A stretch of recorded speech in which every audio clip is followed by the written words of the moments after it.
একবারের কথা, তর্কাপুর গ্রামে ঝুমরু নামের এক নাপিত থাকত। সে খুব গরিব ছিল, তার 2 বাচ্চা ও এক বউ ছিল। ঝুমরু গ্রামের লোকেদের চুল কেটেই তার জীবিকা নির্বাহ করত। একদিন ঝুমরুর বউ বলল, এই যে শুনছো, ঘরে খাওয়ার জন্য কিচ্ছু পড়ে নেই।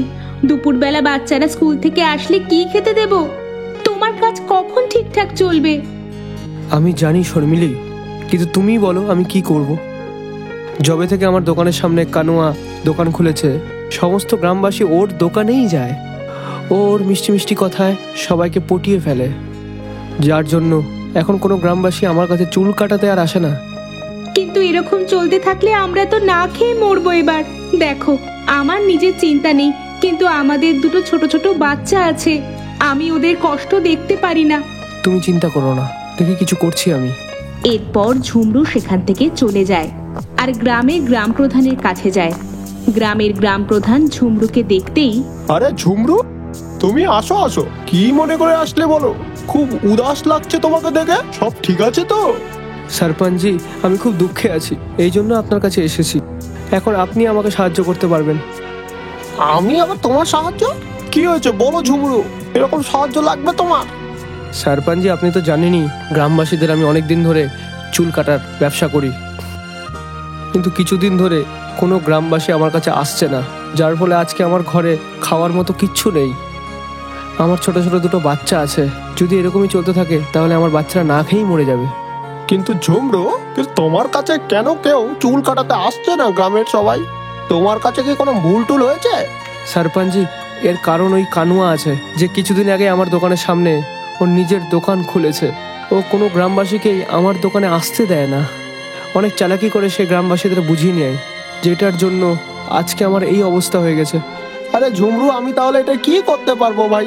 হ্যাঁ, এখন কোনো গ্রামবাসী যদি তোমার কাছে চুল কাটাতে না চায়, তো আর কি করা যাবে বলো? আর বাকি যদি থাকে ওই কানুয়া, কত নিজেই একটা চালাক মানুষ, সেটা তো সবাই জানে। ওর সাথে তুমি কেন পাঙ্গা নিচ্ছ ভাই? আমার কথা মানলে মানো, তুমি বরং অন্য কোনো কাজ ধরে নাও। এটা কি বলছেন সরপঞ্চজি? আমি অনেক বছর ধরে এই গ্রামে চুল দাড়ির কাটার ব্যবসা করি, এটা ছাড়া তো আমি অন্য কিছু পারিও না। আমি কি করব? দেখো ভাই ঝুমরু, এই ব্যাপারে আমি তোমার কোনো সাহায্য করতে পারবো না। ঝুমরু খুব হতাশ হয়ে যায় আর সেখান থেকে বেরিয়ে পড়ে। ঝুমরু যখন যাচ্ছিল তখন রাস্তায় সে গ্রামের একটা লোককে দেখতে পেল, যে ঝুমরুকে আগে থেকেই চিনত। আরে ঝুমরু ভাইয়া, কোথায় যাচ্ছ? তাও আবার উদাস মুখ নিয়ে। সবকিছু ঠিক আছে তো ভাই? না ভাই, কোনো কিছু ঠিক নেই, খুব দুঃখে আছি। অনেক দিন ধরে আমার দোকানে কোনো গ্রামবাসী আসে না, যেটার কারণে আমার কাছে কোনো পয়সাই নেই, আর না আছে ঘরের মধ্যে কোনো খাবারের জিনিস। বাড়িতে স্ত্রী বাচ্চারা সব ক্ষুধার্ত। আরে ঝুমরু ভাইয়া, সত্যি তো খুব দুঃখের কথা। চলো, তুমি আমার সাথে চলো। আমার কাছে পয়সা তো নেই, কিন্তু আমার ঘরে অনেক শস্য আছে, আমি সেখান থেকে কিছু শস্য তোমায় দিয়ে দেবো। এরপরে ঝুমরু তার বাড়িতে যায়। সেই লোকটা নিজের আনাজের থলি থেকে কিছুটা আনাজ একটা লাল রঙের থলিতে বেঁধে দেয়। এ নাও ঝুমরু ভাই, এই আনাজগুলোকে রান্না করে তুমি তোমার স্ত্রী এবং বাচ্চাকে খাইয়ে দিও। তোমাকে অনেক অনেক ধন্যবাদ আমার ভাই, আমি তোমার এই উপকার কোনোদিনও ভুলবো না। এরপর ঝুমরু ওই লাল থলেটা নিয়েই যাচ্ছিল, ঠিক তখনই একটা লোক, যে কিনা চোর, সে ভাবলো ওই লাল থলিতে কোনো ধন সম্পদ রয়েছে, তাই সে সেটা চুরি করে পালায়। ঝুমরুও চিৎকার করে তার পিছনে পিছনে দৌড়তে থাকে। চোর চোর, ধরো ধরো ধরো! আরে ভাই, আমার পুটলিটা দাও! আরে ভাই, এরকম করো না ভাই, আমার পুটলি ফিরিয়ে দাও। ঝুমরু দৌড়তে দৌড়তে একটা কুয়োর কাছে পৌঁছয়, আর চিৎকার করছিলই তখন সে একটা আওয়াজ শুনতে পায়। যখন ঝুমরু ঘুরে তাকায় তখন সে একটা বুড়ো বাবাকে দেখতে পায়, যার এক হাতে লাঠি আর অন্য হাতে থাকে একটা থলি। আরে কি হয়েছে বাচ্চা, কেন তুমি চিৎকার করছো? সবকিছু ঠিক আছে তো? কেন তোমাকে এত মন খারাপ লাগছে? বাবা, আমি খুব গরিব, গ্রামে আমি অনেক বছর ধরে নাপিতের কাজ করি, কিন্তু কিছুদিন ধরে কোনো গ্রামবাসী আমার দোকানে আসে না, যার জন্য আজকে আমার ঘরে আনাজের একটা দানাও নেই। আমার স্ত্রী এবং বাচ্চারা খুব ক্ষুধার্ত আছে বাবা। আমার তোমাকে খুব ভালো মানুষ মনে হচ্ছে বেটা। আমি খুব তৃষ্ণার্ত আছি। তুমি কি কুয়ো থেকে জল বার করে আমাকে পান করাতে পারবে? তোমার আশীর্বাদ হবে। চোর তো আমার থলি নিয়ে পালিয়েই গেছে, এখন তাহলে এই বাবার তৃষ্ণায় মিটিয়ে দিই। হ্যাঁ বাবা, কেন না, এখনই বার করছি আমি জল। ঝুমরু বালতি দিয়ে কুয়ো থেকে জল তোলে।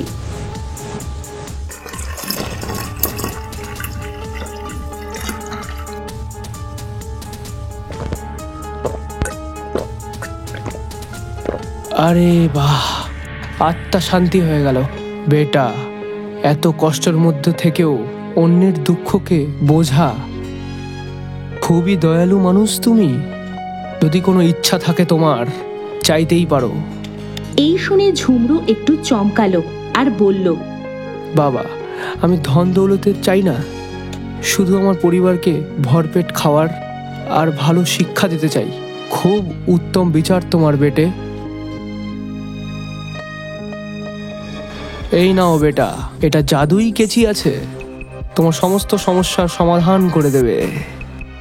যে কোনো মানুষের চুল এই জাদু কেচি দিয়ে কাটলে পরে সে বারবার তোমার কাছেই ফিরে আসবে। কিন্তু মনে রাখবে, কোনো ভুল মানুষ এটা ব্যবহার করলে এটার পরিণাম খুব খারাপই হবে। ঝুমরু এই কথা শুনে খুবই অবাক হয়ে যায়। এটা কি সত্যি বাবা? এটা কি জাদুই কেচি বাবা? হ্যাঁ বাচ্চা, কিন্তু মনে রাখবা, যখন এই কেচির মনে হবে কি এখন সেটা দরকার নেই, তখন তোমার ইচ্ছা থেকে এটি গায়েবও হয়ে যাবে। ঠিক আছে বাবা, আমি সজাগ থাকবো। আরে চলে এসেছো তুমি? কোথায় গিয়েছিলে? আমি কখন থেকে তোমার অপেক্ষা করছি। বাচ্চারাও কখন থেকে তোমারই অপেক্ষা করছিল, ওরা না খেয়ে শুয়ে পড়েছে। আমি তো এদের জন্য আনাজই নিয়ে আসছিলাম, কিন্তু রাস্তায় একটা চোর আমার আনাজের পুটলিটা পয়সার পুটলি ভেবে নিয়ে নিয়েছে। আমি ওর পিছনে ছুটছিলামই কি ওখানে একটা বাবাকে খুঁজে পাই। আমি ওনাকে আমার সমস্ত কথা বলেছিলাম, আর ওই বাবা আমাকে এই জাদুই কেচি দিয়েছে। এটা তুমি কি বলছো? জাদুর কাঁচি? আমার তো দেখে একটা সাধারণ কাঁচিই লাগছে। আসলে তুমি এই কাঁচি দিয়ে করবে কি? এটা আমাদের কি কাজের? আরে না শর্মিলি, বাবা বলেছে যখন আমি এই জাদুই কেচি দিয়ে কোনো গ্রামবাসীর চুল কাটবো, তখন আমাকে একটুকু পরিশ্রম করতে হবে না, চুল এমনিই কেটে যাবে, আর ওই মানুষটা আমার কাছেই পরবর্তীকালে আসবে। তুমি কি সত্যি বলছো? যদি এমনটা হয় তাহলে আমাদের জন্য তো খুব ভালো হবে। আমাদের বাচ্চাদের না খেয়ে শুতে হবে না, তুমি আবারও রোজগার করতে শুরু করবে। ঝুমরু মাথা নেড়ে হ্যাঁ বলে। তারপর সকাল হয়ে যায়। ঝুমরু তার দোকানে যায়। ঠিক তখনই সে সামনে থেকে আওয়াজ পায়। এই আওয়াজ সামনের দোকানের কানুয়ার ছিল। কি ঝুমরু ভাইয়া, আবার চলে এসেছে দোকানে? আরে কেউই আসবে না তোমার দোকানে, সমস্ত গ্রামবাসী শুধু আমার দোকানেই আসে। আমার কথা মানো তো, তোমার এই দোকান বন্ধই করে দাও। এখন কতদিনই বা তুমি এভাবে ফাঁকা ফাঁকা বসে থাকবে, হ্যাঁ ভাইয়া? ঝুমরু তার কথা শুনে খুবই হতাশ হয়ে যায়, আর গ্রামের লোকের তার দোকানে আসার জন্য অপেক্ষা করতে থাকে। ঠিক তখনই একটা ছেলে তার দোকানে আসে। আরে ভাই, আমি এখানে কিছুদিন আগে নতুন এসেছি, আমি আমার চুল কাটাতে চাই। হ্যাঁ, কেন নয় ভাইয়া, আমি আপনার এমন চুল কেটে দিচ্ছি যে আপনি খুব খুশি হয়ে যাবেন। তখন ঝুমরু তার জাদুর কাঁচি দিয়ে সেই ছেলেটা চুল কাটতে শুরু করে।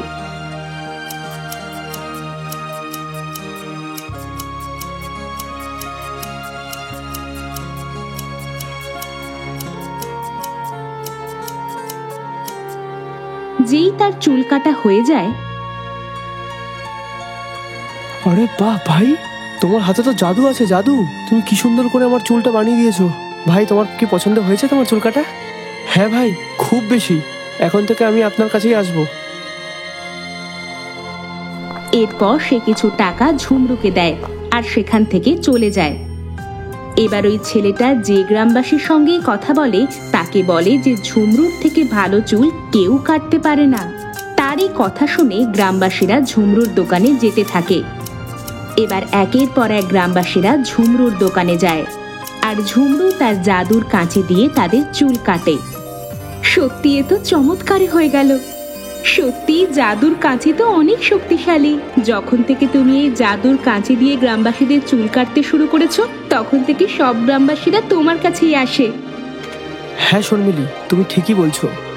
বাবা আমাদের সততার ভালোই উপহার দিয়েছে। ভগবান, তোমার অনেক অনেক ধন্যবাদ। তুমি ঠিক বলছো গো। এখন তো আমাদের বাচ্চা পেট ভরে খায়ও আর ভালো করে পড়াশোনাও করতে পারে। আচ্ছা তাহলে ঠিক আছে, আমি এখন যাচ্ছি। ঝুমরু তার দোকানে আসে। তখন একটা মোটা মতো লোক তার দোকানে আসে। আরে ঝুমরু ভাইয়া, অনেক শুনেছি গ্রামবাসীর কাছে আপনার ব্যাপারে। সবাই বলে আপনার হাতে নাকি জাদু আছে। আজকে তাহলে আমার চুলটাও একটু বানিয়ে দিন।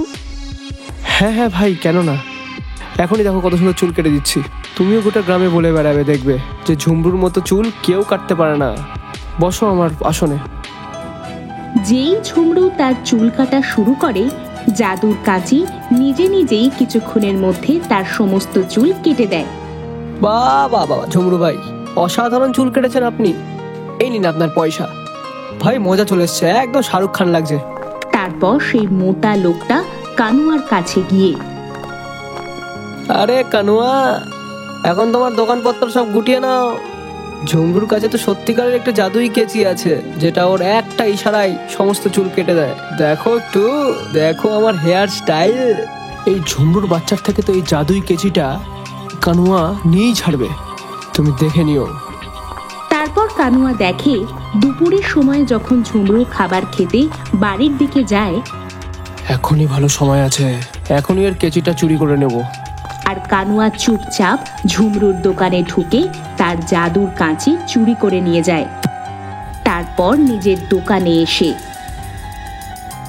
এখন এই জাদুই কেচি দিয়ে আমি চুল কাটবো। হা হা হা হা হা।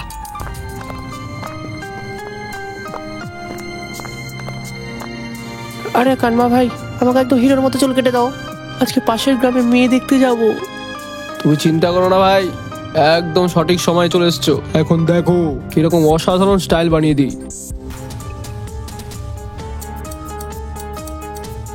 জাদুর কাঁচি ওই ছেলেটাকে পুরোপুরি ন্যাড়া করে দেয়। এই, তুমি এটা কি করে দিলে?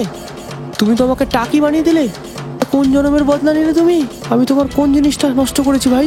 এখন আমি মেয়ে দেখতে কি করে যাব? আরে আরে আরে ভাই, আমি নিজেও জানি না কি করে এটা হয়ে গেল। আমায় ক্ষমা করে দিও ভাই। একে তো তুমি আমার মাথার সমস্ত কিছু চুল উড়িয়ে দিয়েছো, আর এখন বলছো তুমি নিজে জানো না এটা কি করে হলো। আমার সাথে মজা করছো তুমি। এখন গোটা গ্রামবাসীকে আমি তোমার এই কার্যের কথা বলবো। এটা একদম ভালো করলে না তুমি। এই বলতে বলতে ছেলেটা সেখান থেকে চলে যায়। ওদিকে অন্যদিকে ঝুমরু যখন সব জায়গায় নিজের কাঁচি খুঁজছিল, এইখানেই তো রেখে গেছিলাম। কোথায় গেল আমার কেচি? কে চুরি করলো? আরে এখন আমি কি করব?